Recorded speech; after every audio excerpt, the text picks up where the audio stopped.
Ever wondered how to read car wiring diagrams? Well, you're in the right place.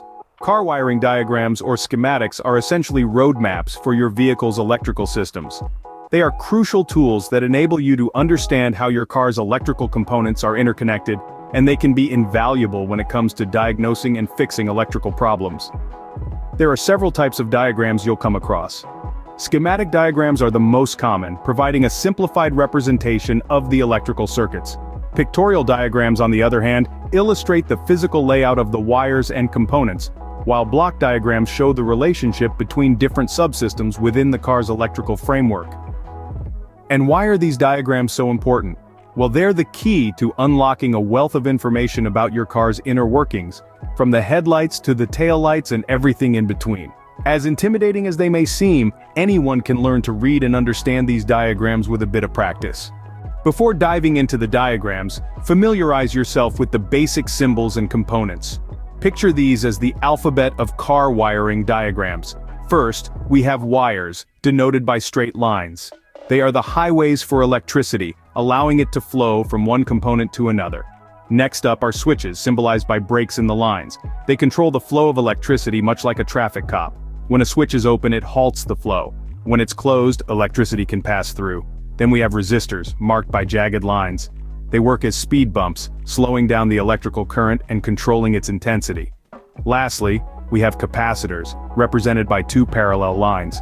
They're like savings accounts for electricity, storing energy and releasing it when needed. Each of these symbols plays a vital role in the overall circuit. Understanding these symbols is the first step towards decoding the language of car wiring diagrams. Now that you know the symbols, let's learn to read the diagrams. Reading a wiring diagram is much like reading a map. You need to know where you're starting from and where you're going. In the case of our diagrams, the journey begins at the power source, typically the battery. From there, the flow of electricity moves through various components, such as switches and resistors, before reaching its final destination, the load, which could be anything from a headlight to a fuel pump. To trace electrical faults, start at the point where you're experiencing the issue, and work your way back to the source. Look for any symbols that represent components like fuses or relays that could be the root cause of the problem. Pay attention to the color and thickness of the wires as well, as these can give clues about the current capacity and function of the circuit. Remember, practice makes perfect. The more diagrams you read, the more comfortable you'll become. So let's revisit what we have learned today. We dove into the world of car wiring diagrams, discovering just how crucial they are in diagnosing and fixing electrical issues in vehicles.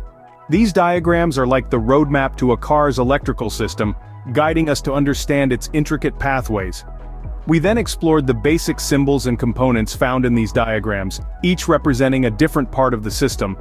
We learned that resistors, diodes, and relays are not just abstract symbols, but integral parts of a car's electrical circuitry. Next, we tackled reading and understanding the diagrams. We saw how every line, symbol, and color has specific meaning, and how, by piecing them together, we can trace electrical faults and plan repairs. With these tips and a bit of practice, you'll be reading car wiring diagrams like a pro in no time. Stay tuned for more informative videos.